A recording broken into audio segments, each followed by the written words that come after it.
You cannot, in the nature of things, engage the reverse gear and then think you'll reach your destination. You cannot.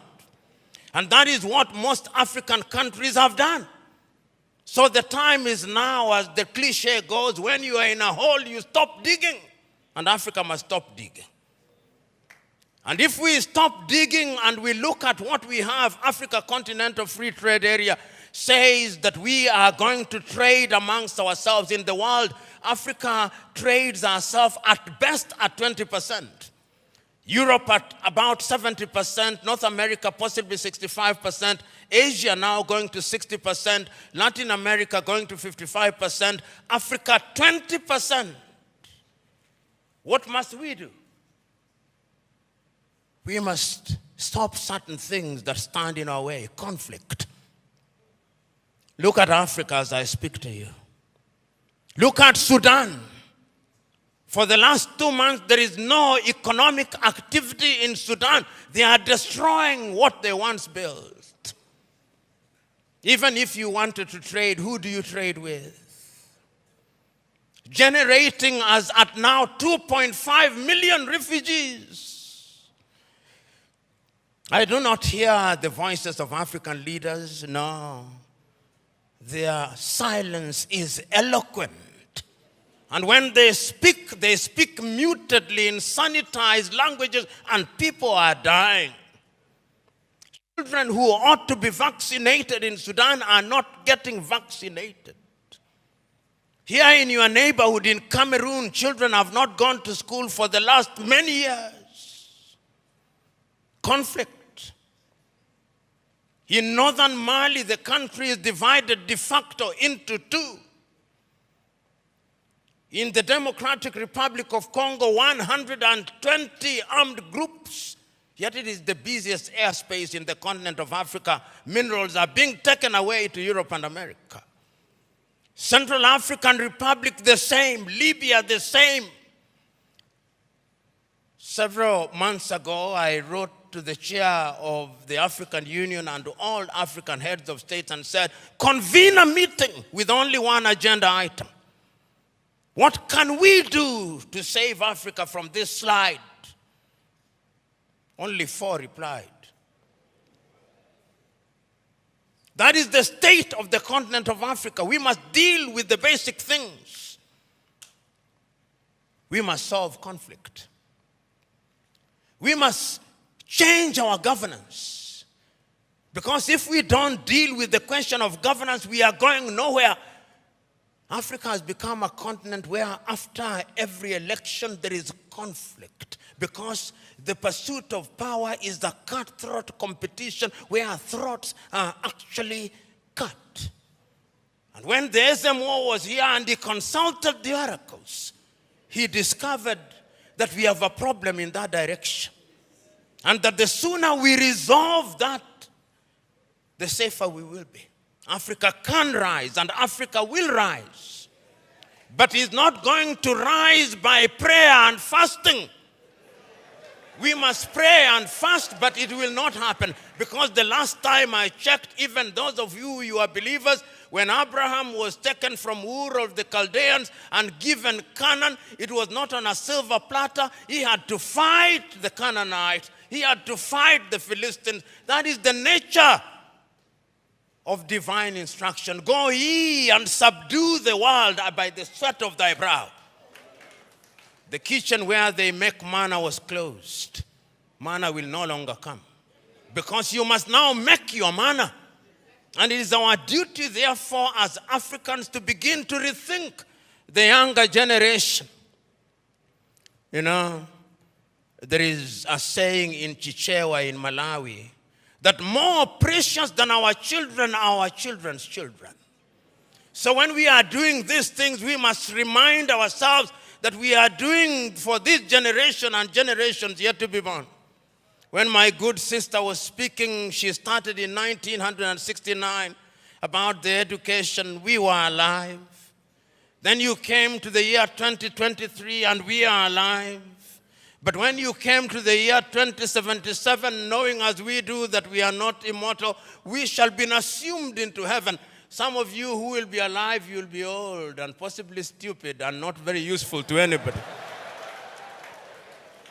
This is why we say it is intergenerational. So, brethren, what we must now do is to ask ourselves, then what do we do? Beyond the rhetoric, what do we do?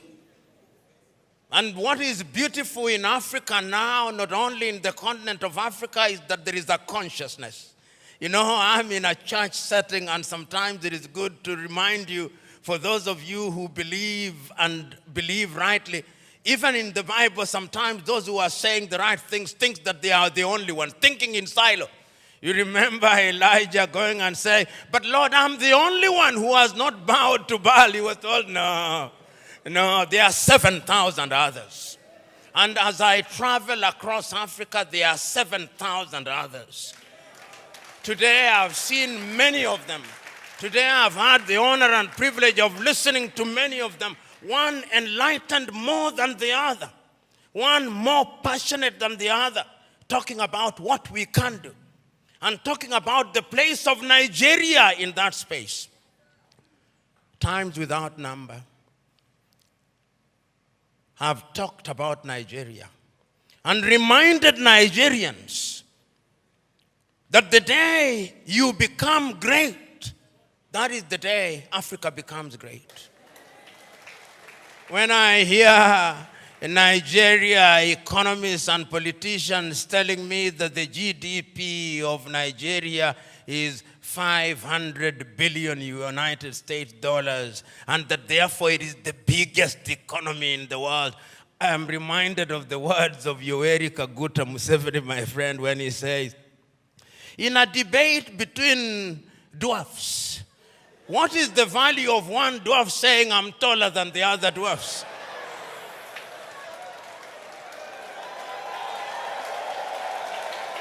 You are still a dwarf. This Nigeria is capable in 5 years of becoming a 3 trillion GDP economy. The fundamentals are there. Talk of human resource. And I think it is my sister, you go to anywhere in the world. Tell me, engineering, artificial intelligence, space, Nigerians. The saying goes, if you go to any part of the world and you do not find a Nigerian, run away from there. Because there is nothing to be done there. It is these Nigerians who will move the country. I keep on reminding my Nigerian friends, you say you are 220 million. No, you are not. I suspect you are 300 million. And if my suspicion is correct, you owe this region and this continent the talent. You know, when people talk about instability in Nigeria, I ask them, can you handle refugees from Nigeria? Can you? You cannot. They'll overwhelm the entire West Africa. So it is in Africans' genuine desire that Nigeria remains great and becomes great. All the ingredients are there. Writing in 1983, Chinua Achebe, in his book, The Trouble with Nigeria, said that it is simply and squarely a problem of leadership. That is an African problem, and I also want to say it is also a problem of followership. Before the Ezemwe started speaking, he talked about what is expected of him in the village. When you are appointed into a public office in Africa, they actually expect you to be a thief. And if you don't steal, they say you are not wise. So in the minds of many people in Africa, Abuja and Lagos are hunting grounds where they send their sons and daughters to take antelopes, which they share in the village. That thinking must change, because service for humanity is what we must look at. And I have no doubt in my mind that Africa can do it. When I look at Africa and I look at Nigeria, I see an Africa that is capable of rising because our sons and daughters now present in the continent and even in the diaspora. You go and see the Africans in the diaspora, whether they are in Antigua and Barbuda, and my good friend here, the ambassador of Antigua and Barbuda, Wallace Williams, Trinidad and Tobago, will agree with me in that regard. You go to St. Vincent's and Grenadines, you go to Jamaica, everybody now wants to come and invest in Africa.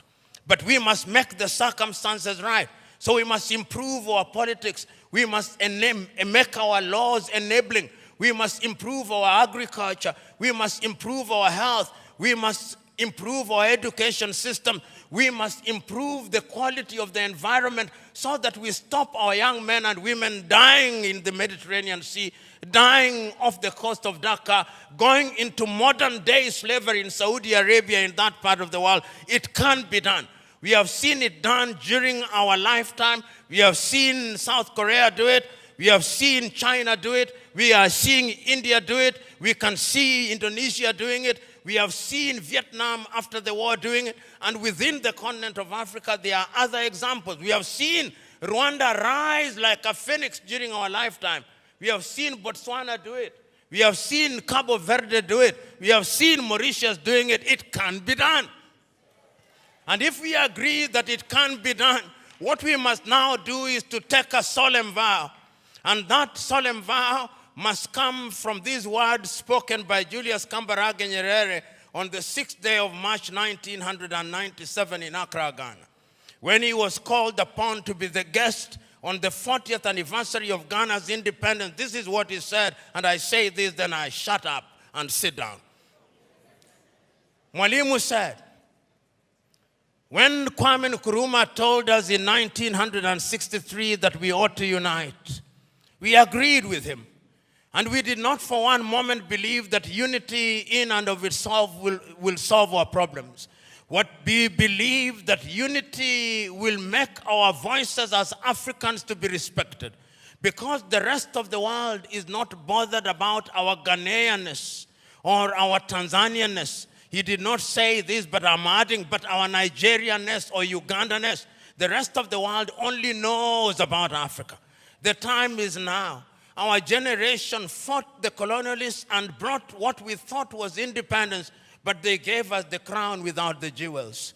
But of all the sins that we have committed, there is a single sin that we must never commit: the sin of giving up, the sin of despair. And each one of us must remember that we have a role to play. We have a role to play because if the ocean is to exist, the droplets must be good. If the forest is to exist, the trees must be good. Play your part and let the results be the testimony of your efforts. God bless you.